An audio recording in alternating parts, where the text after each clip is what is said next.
So one of the ways we're trying to level the playing field is giving all families, but particularly low-income families, control their public education dollars. It's extraordinary. So, people who criticize school choice, and I have this concern as well, is that it often favors wealthier families. I mean, how do you respond to these concerns? And what is Step Up doing in particular to ensure that educational choice remains something that promotes equity and benefits underserved families? And maybe what are some of the challenges in making sure that happens? Well, obviously, there's huge inequalities with the current system. So, then that It, must be pointed out, first of all. Yeah. yeah, I mean, if you can afford a $2 million house in a particular neighborhood and over in Tampa, you have our own little private, the public school, but it's basically made up of people who can afford $2 million houses on Davis Absolutely. Island in Tampa.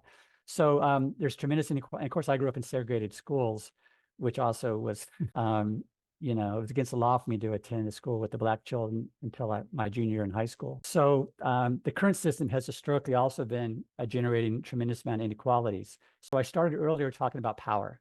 I Mhm. mentioned every education decision is a political decision, and people who come into the current system without any political power are tremendously disadvantaged. So one of the ways we're trying to level the playing field is giving all families, but particularly low-income families, control their public education dollars.